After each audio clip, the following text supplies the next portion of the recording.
Good afternoon student. अभी हम आपको क्लास 7th का जो एसएसटी का पार्ट कुछ क्या हुआ कि टेक्निकल प्रॉब्लम की वजह से लेक्चर पूरा बनने के बाद में आधा ही बन पाया, उसको हम दोबारा से बना के डाल रहे हैं क्योंकि हम इधर पढ़ाते रहे लेकिन तब तक क्या हुआ कि उसमें रिकॉर्ड चीज़ें नहीं हो पाई, इसलिए ये मिस्टेक हो गई है। इसलिए अब आपको हम पूरा ये करके डालते हैं। The Cholas a case study. The Cholas of the medieval period are known as the imperial Cholas Vijayalaya founded the imperial Chola dynasty who conquered Tanjore from the Pallavas. The Cholas हैं वो मेडिवल पीरियड में किस नाम से जाने जाते हैं? शाही चोल। विजयालय फाउंडेड, जो विजयालय था उसने इसकी स्थापना की किसकी? चोल वंश की। इम्पीरियल चोल्स डायनेस्टी हु कंक्वेयर्ड, उसने जीता किसको? तंजौर को। फ्रॉम दी पल्लव्स, किससे? पल्लवों से। हिज सन परांतक फर्स्ट, जो उसका पुत्र था Parantaka first, continued the imperialist policy, उसने क्या है? साम्राज्यवादी नीति को अपनाया। और फिर फादर एंड कैप्चर्ड मदुरई, और उसने अपने पिताजी की जो साम्राज्यवादी नीति थी उसको अपनाया और कैप्चर्ड उसने किसको किया? मदुरई को। आफ्टर डिफीटिंग द पांड्याज, और उसने जो किसको हराया? पांड्याज को। He adopted the title of Madurai Kondan, उसने क्या नाम से टाइटल रखा? क्या नाम से अपनी उपाधि रखी? मदुरई कॉन्डम। द कंकर ऑफ मदुरई, किसको जीतकर? मदुरई को। Rajaraja first and Rajendra first were the two best known Chola Kings. Rajendra first और राजराज फर्स्ट बहुत ही अच्छे क्या थे? बेस्ट नोन चोल किंगडम, ये चोल राजा माने जाते हैं। Rajaraja first rebuilt the Chola empire, जो राजराज फर्स्ट था उसने रिबिल्ट किया किसको? चोल एम्पायर को। With an efficient administration and trade policy, और उसने क्या एक एफिशिएंट एडमिनिस्ट्रेशन स्थापित किया और trade policy. He defeated the chair of Keralas, उसने जो केरल के चेयर थे उनको हराया। And the Pandyas with an efficient administration and the Pandyas और मदुरई, और मदुरई के जो पांड्य थे उनको हराया। He also conquered the northern part of Sri Lanka, उसने जो श्रीलंका का उत्तरी पार्ट था उसको भी जीता। It is a Chola province under the name of Mummadi Chola Mandalam, और उसने उसका क्या नाम रखा? जो उसको चोला प्रोविंस माना और उसका नाम रखा मुम्माडी चोला मंडलम। ही ऑल्सो कंक्वेयर्ड कलिंगा, और उसने साथ में किसको जीता? कलिंग को जीता। एंड मालदीव को जीता। एंड लक्षद्वीप को जीता। आइलैंड।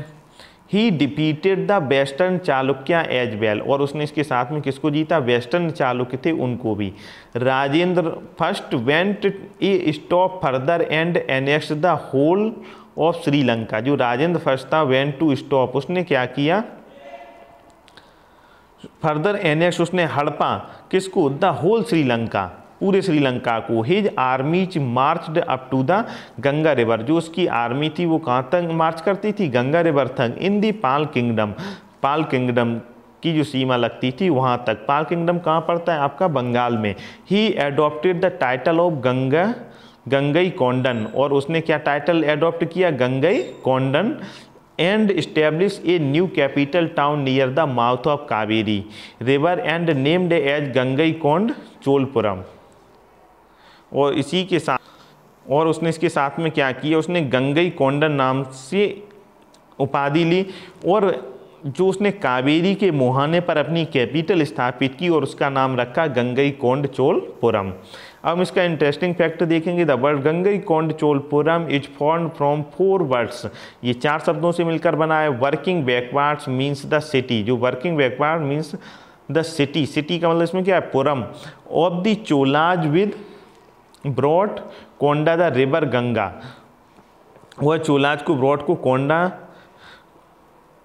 जो रिवर गंगा था उस रिवर गंगा को उसने जीता, इसलिए उसने इसको शामिल किया। It is the believed that Rajendra Chola brought enough holy water, जो राजेंद्र चोल था वह एनफ पर्याप्त मात्रा में जो पवित्र जल था फ्रॉम लेके आए कहाँ से? Ganga. Bag with him to fill the entire temple tank here, और उसने जो गंगई कोंड चोलपुरम में जो टैंक था टेम्पल का उसको भरा पूरा। और गंगई कोंड चोलपुरम बाद लेटर एबेंडन, और इस बाद में इसको एबेंडन मीन्स होता है त्याग दिया गया। Rajendra I had a powerful naval fleet. Rajendra first had a powerful naval fleet. जो राजेंद्र फर्स्ट था उसके पास एक मजबूत नेवल फ्लीट थी। He sent a naval expedition in 125 AD to conquer the Sri Vijaya empire which included Malaya, Java and Sumatra. Rajendra की जो शक्तिशाली जो नेवल सेना थी, जो नौसैनिक शक्ति थी, he sent a naval expedition, उसने अपनी नौसेना का विस्तार करते हुए 1025 AD में श्री विजया एम्पायर को मतलब जीता। विच इंक्लूड मलाया, उसमें कौन कौन इंक्लूड थे? मलाया था, जावा था, आपका सुमात्रा था। The Chola rulers also sent emissaries to China. जो चोला रूलर्स थे उन्होंने जो अपने दूत कहाँ भेजे? चाइना में। They were friendly with the rulers of Shailendra dynasty of Sri Vijaya empire. जो श्री विजया एम्पायर में जो शैलेंद्र डायनेस्टी थी उनके साथ में उनके काफ़ी फ्रेंडली रिश्ते रहे। Later the Cholas fought against the neighbouring kingdom. जो बाद में क्या होता है, चोला लड़ते हैं, नेबरिंग मीन्स पड़ोसी जो किंगडम है उनसे। And also faced internal conflicts, और उनमें आपसी संघर्ष होने लगता है। विच रिजल्ट, इसका रिजल्ट ये होता है in the gradual decline of this power. तो इससे क्या है कि ग्रेजुअल मीन्स होता है धीरे धीरे डेक्लाइन होने लगता है इनकी शक्ति का। नेक्स्ट देखते हैं Chola administration. The Chola administration was highly organised and efficient. जो चोला एडमिनिस्ट्रेशन था वो हाईली ऑर्गेनाइज्ड था and efficient. The king was the head of the government. ये चोला एडमिनिस्ट्रेशन को बहुत ध्यान से समझने की ज़रूरत है। The Chola administration was highly organised and efficient. The king was the head of the government. जो राजा उसमें क्या होता था? वह हेड होता था। The administration was carried out through official who were paid land in grants. जो एडमिनिस्ट्रेशन था was carried out through official who were paid land in grants. उसका एक सिस्टम था कि आपको किस प्रकार से मतलब एडमिनिस्ट्रेशन के माध्यम से ग्रांट मिलेगा। सारा कार्य क्या था? ऑफिशियल था। The empire was divided into 6 mandalam. जो एम्पायर था, जो साम्राज्य था, वो कितने भागों में बटा हुआ था? 6 मंडलम। मंडलम क्या है? मंडलम जो आज के जो राज्य, इसी प्रकार से उस समय इनको बोला जाता था मंडलम, जो कि आज स्टेट बोलते हैं। पहले इनको प्रोविंस भी कहा जाता था। विच वर एडमिनिस्ट्रेटेड बाई गवर्नर्स, और इनका जो प्रशासन कौन चलाता था? गवर्नर। यूजुअली सामान्यतः क्या होता था? Royal princess. ये कौन होते थे? Royal princess. कोई रॉयल मतलब शाही जो राजकुमार होता था वही इसका गवर्नर नियुक्त किया जाता था। Each mandalam was divided into valanadu. जो प्रत्येक मंडल होता था वो किस में डिवाइड होता था? वलनाडु में। And each Valanadu into A number of nadus.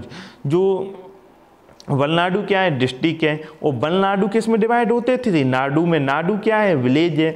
Large towns were known as taniyur. जो बड़े कस्बे होते थे इनको क्या कहा जाता था? Taniyur. The village were administered through a system of local self government. जो विलेज थे वहाँ का जो एडमिनिस्ट्रेशन था वो कैसा था? जो लोकल सेल्फ गवर्नमेंट, जैसे कि एक ऊपर केंद्रीय सत्ता होती थी ऐसे ही वहाँ पर गांव में भी एक की जो व्यवस्था होती थी आज के पंचायती राज के अकॉर्डिंग चलती थी। अब इसका हम थोड़ा कंपैरिजन करके देखेंगे ये क्यों इम्पोर्टेंट हो जाता है। जो आज का समय चल रहा है वो आप देखेंगे 1000 साल पहले कैसे चल रहा है। आज क्या है? आज स्टेट है, उस समय क्या है? मंडलम है। हमने राज्य को किस में बांटा? डिस्ट्रिक्ट में। और उस समय उन्होंने किस में बांटा? वलनाडु में। वलनाडु किसको कहते हैं? डिस्ट्रिक्ट को। आज हमने डिस्ट्रिक्ट को फिर किस में बांटा है? मान चलिए विलेजेस में। तो विलेजेस उस समय किस में थे? नाडु। और जो उस समय एक खास विशेषता थी, जो बड़ा कस्बा होता था उसको कहा जाता था तनय्यूर। इसी के साथ ये आज का जो पेज नंबर 14 है इसको रीड कर लिया गया है। Next day we are reading page number 15. Thank you.